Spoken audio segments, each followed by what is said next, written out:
ఎంత విషమ పరిస్థితులు ఉన్నా ఏ దేశంలోనూ ప్రభుత్వం మాత్రం మూతపడదు. అధ్యక్షుడు ప్రధాని లేకపోయినా అధికారులు సలహాదారులు ప్రభుత్వాన్ని నడిపిస్తారు. తాత్కాలికంగా ఎవరికో ఒకరికి బాధ్యతలు అప్పగిస్తారు. అంతేకాని ప్రభుత్వం మాత్రం షట్ డౌన్ అవ్వదు. కానీ అమెరికాలో ట్రంప్ ప్రభుత్వం కొనసాగుతున్నా షట్ డౌన్ అయింది. ఇక్కడ షట్ డౌన్ అంటే ప్రభుత్వం వెచ్చించేందుకు అవసరమైన నిధులు నిలిచిపోవడమే. ఈ షట్ డౌన్తో లక్షల మంది ఉద్యోగుల పరిస్థితి ఆందోళనకరంగా మారింది. స్వల్ప ఆదాయ కుటుంబాలకు ఆహారం అందడం కష్టంగా మారింది. అమెరికాలో ప్రభుత్వ షట్ డౌన్ ఏమిటి? షట్ డౌన్ ఎన్నాళ్ళు కొనసాగుతోంది? అమెరికా షట్ డౌన్తో నష్టపోతుంది ఎవరు? Watch the story. షట్ డౌన్పై డెమోక్రాట్లు వెనక్కి తగ్గుతారా? షట్ డౌన్తో అమెరికాను ధ్వంసం చేస్తోంది ఎవరు? అమెరికాకు రికార్డు స్థాయి డ్యామేజీ తప్పదా? అమెరికా ప్రభుత్వం మూతపడి నెల రోజులు గడిచిపోయింది. అమెరికా చరిత్రలోనే సుదీర్ఘకాలం ప్రభుత్వం మూతపడ్డం ఇదే తొలిసారి. ఎందుకు అమెరికన్ ప్రభుత్వం మూతపడింది? అమెరికా కాంగ్రెస్ బడ్జెట్కు ఆమోదం తెలపకపోతే ప్రభుత్వం మూతపడుతుంది. కాంగ్రెస్ బడ్జెట్ను ఆమోదించకపోయినా బడ్జెట్ లేకుంటే ప్రభుత్వానికి నిధులు ఆగిపోతాయి. దీంతో చాలా వరకు ప్రభుత్వ కార్యాలయాలు మూతపడతాయి. కొందరు ఉద్యోగుల్ని ప్రభుత్వం తాత్కాలికంగా ఇంటికి పంపుతుంది. కానీ ఎయిర్ ట్రాఫిక్ కంట్రోలర్లు, ఆర్మీ వంటి కీలకమైన విభాగాలు మాత్రం విధుల్లో కొనసాగుతాయి. కానీ వారికి జీతాలు మాత్రం అందవు. 14 లక్షల మందికి పైగా ఫెడరల్ వర్కర్లకు ప్రస్తుతం జీతాలు అందడం లేదు. ఈ అమెరికా ప్రభుత్వ షట్ డౌన్ అక్టోబర్ 1 నుంచి మొదలైంది. షట్ డౌన్ 40 రోజులు చేరుతున్నా ఒలుకు పలుకు లేకుండా పోయింది. దీని ప్రభావం మాత్రం ఊహించని స్థాయిలో ఉంది. అత్యంత కీలకమైన సమస్య మాత్రం ఆకాశంలోనే ఉంది. తాజాగా 10% విమానాల కార్యకలాపాలను నిలిపేస్తున్నట్టు అమెరికా ప్రకటించింది. అమెరికా వ్యాప్తంగా 40 ఎయిర్పోర్టులపై ఈ ప్రభావం పడనుంది. ఇప్పటికే ఈ కార్యకలాపాలను ఆయా ఎయిర్పోర్టులు ఆపేశాయి. అమెరికన్ ఏవియేషన్లోనే ఇది దారుణమైన నిర్ణయమని చెప్పొచ్చు. 10% విమానాలని నిలిపేయడానికి సేఫ్టీనే కారణమని వాషింగ్టన్ వెల్లడించింది. షట్డౌన్ మొదలైన నాటి నుంచి జీతాలు లేకుండానే ఎయిర్ ట్రాఫిక్ కంట్రోలర్లు విధులు నిర్వర్తిస్తున్నారు.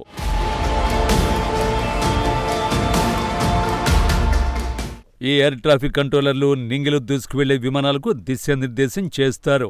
ప్రపంచంలోనే అత్యంత ఒత్తిడితో కూడిన ఉద్యోగం ఏదైనా ఉంది అంటే అది ఎయిర్ ట్రాఫిక్ కంట్రోలర్ జాబే. 5 వారాలుగా జీతాలు లేకుండా పనిచేస్తున్న ఎయిర్ ట్రాఫిక్ కంట్రోలర్లు తీవ్ర సమస్యలు ఎదుర్కొంటున్నారు. కొందరు పార్ట్ టైం ఉద్యోగాలు చేస్తుంటే మరికొందరు మాత్రం బయటకు వెళ్లేందుకు పెట్రోల్ కూడా లేకుండా పోయింది. చాలా వరకు ఆందోళనకరమైన సంకేతాలు కనిపిస్తున్నాయి. అందుకే ఎయిర్ ట్రాఫిక్ కంట్రోలర్లపై ఒత్తిడి తగ్గించేందుకు విమానాల సంఖ్యను అమెరికా తగ్గించింది.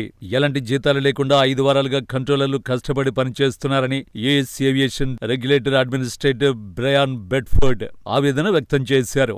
అందుకే వారిపై కాస్త ఒత్తిడి తగ్గించే ప్రయత్నం చేస్తున్నట్టు బెడ్ఫోర్డ్ తెలిపాడు. అమెరికా రవాణా శాఖ మంత్రి సియాన్ డఫీ డేటా ఆధారంగానే తాము విమానాల సంఖ్యను తగ్గించినట్టు డఫీ చెప్పాడు. ప్రయాణాలకు కొంత అంతరాయం ఏర్పడుతుందని డఫీ అంగీకరించాడు. ఎయిర్లైన్స్ లో అసహనం కనిపిస్తోందన్నాడు. వీలైనంత వరకు ఎయిర్ స్పేస్ ను సురక్షితంగా ఉంచేందుకు యత్నిస్తున్నామని డఫీ చెప్పాడు. అమెరికా ఏవియేషన్ ఆధ్వర్యంలో నిత్యం 44,000 విమానాలు సేవలందిస్తాయి. 10% విమానాలు నిలిపేయడం మామూలు విషయం కాదు. అంటే 1800 విమానాలు నిలిచిపోతాయి.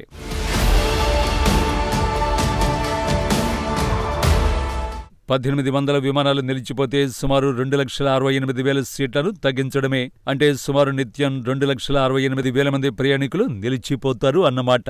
నిజానికిప్పుడు ఈ విమానాల తగ్గింపు తక్కువనే చెప్పాలి. నవంబర్ 7న 4%, 8న 5%, వచ్చే వారం 10% విమానాలను క్రమంగా తగ్గించనున్నారు. ఈ విమానాలన్నీ అమెరికాలో రద్దీగా ఉండే విమానాశ్రయాలు New York, loss Angeles, Chicago, Atlanta, Dallas తో పాటు మొత్తం 40 ఎయిర్పోర్టుల్లో నిలిచిపోతాయి. ఇప్పుడు ఆయా విమానాశ్రయాలన్నీ విమానాలను కేటాయించే పనులు బిజీగా ఉన్నాయి. వీలైనంత త్వరగా షట్ డౌన్ ముగించాలని విమానాశ్రయాలు కోరుతున్నాయి. నిజానికి ప్రభుత్వం మూత అనేది విమానాలను మించిన భారీ సంక్షోభం. ఇందులో రాజకీయ ప్రభావం ఉంది. అమెరికాలో రిపబ్లికన్, డెమోక్రాట్ 2 ప్రధాన రాజకీయ పార్టీలు. ఈ 2 పార్టీల మధ్య ఇప్పుడు సంక్షోభం నెలకొంది. స్వల్పాదాయ కుటుంబాలకు ఆరోగ్య రక్షణ సబ్సిడీలను కొనసాగించాలని డెమోక్రాట్లు పట్టుబడుతున్నారు. కానీ ప్రభుత్వం తిరిగి ప్రారంభమైన తర్వాతే హెల్త్ కేర్ పై చర్చలు జరుపుతామని రిపబ్లికన్లు చెబుతున్నారు. దేశాన్ని డెమోక్రాట్లు నాశనం చేస్తున్నారంటూ అమెరికా అధ్యక్షుడు ఆరోపిస్తున్నాడు. అటు డెమోక్రాట్లు, ఇటు రిపబ్లికన్లు వెనక్కి తగ్గడం లేదు. ఫలితంగా లక్షల మంది అమెరికన్లు మూల్యం చెల్లించుకుంటున్నారు. ఫలితంగా స్వల్పాదాయ కుటుంబాలకు సబ్సిడీ ఆహారం అందడం లేదు.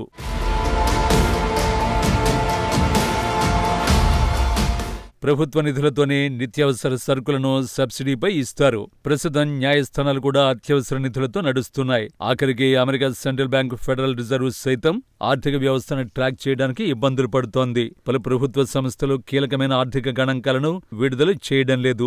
నిజానికి ఈ గణాంకాలు అమెరికా ఆర్థిక వ్యవస్థ ఎలాంటి ప్రదర్శన చేస్తోందో వెల్లడిస్తాయి. దీన్ని బట్టి అధికారులు కీలకమైన ఆర్థిక నిర్ణయాలు తీసుకోవడానికి వీలుంటుంది. షట్డౌన్ కారణంగా అమెరికా వృద్ధి ఇప్పటికే మందగించినట్టు నిపుణులు వెల్లడిస్తున్నారు. షట్డౌన్ కొనసాగితే ఆర్థిక వ్యవస్థ 2% పాయింట్లను కోల్పోయే ప్రమాదం ఉందని నిపుణులు అంచనా వేస్తున్నారు. కొన్ని డ్యామేజీలు పర్మనెంట్ గా మారి ముప్పు ఉందని హెచ్చరిస్తున్నారు.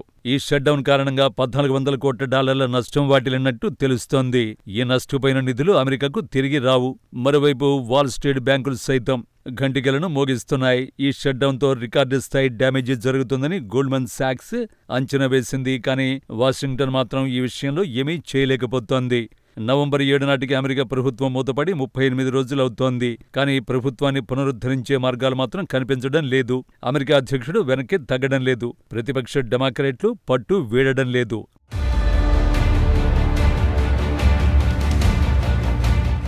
డెమోక్రాట్లు అడుగుతున్నది రీజనబుల్ డిమాండేనని కొందరు నిపుణులు వాదిస్తున్నారు. ఆ డిమాండ్ను అంగీకరించి ఉంటే $1,400 కోట్ల మించి ఏటా ఖర్చయ్యేది కాదని, ట్రంప్ మూలంగా అంతకు మించిన నష్టం ఏర్పడుతుందని వాదిస్తున్నారు. ట్రంప్ మొండి పట్టుదలతోనే అమెరికా షట్డౌన్ కొనసాగుతోందని డెమోక్రాట్లు ఆరోపిస్తున్నారు. ఈ ఆరోపణలు ప్రత్యారోపణలతో పుణ్యకాలం కాస్త గడిచిపోతోంది. ప్రజల కష్టాలు మరింతగా పెరుగుతున్నాయి. రాజకీయాలు మాత్రం ఆగడం లేదు.